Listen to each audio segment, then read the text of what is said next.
দুর্ঘটনার কবলে কলকাতাগামী Kanchenjunga express line থেকে ছিটকে গেল দুইটি কামরা। সকাল 5:45 নাগাদ নিউ জলপাইগুড়ি স্টেশনের আগে রাঙ্গাপানি স্টেশনে দুর্ঘটনাটি ঘটেছে। শিয়ালদামুখী কাঞ্চনজঙ্ঘা এক্সপ্রেসে মালগাড়ির ধাক্কায় ট্রেনের পেছনের দুটি কামরা লাইনচ্যুত হয়েছে। লাইন থেকে বেরিয়ে উল্টে গিয়েছে কাঞ্চনজঙ্ঘা এক্সপ্রেসের দুটি কামরা।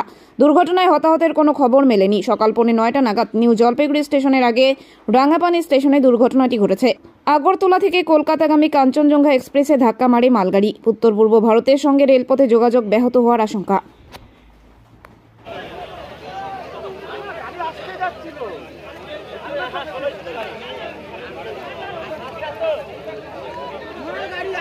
রেল দুর্ঘটনা হয়ে গেল এনজিবি পার হয়ে কাঞ্চনজঙ্ঘা এক্সপ্রেস পিছন দিক দিয়ে মালগাড়ি ধাক্কা মারল।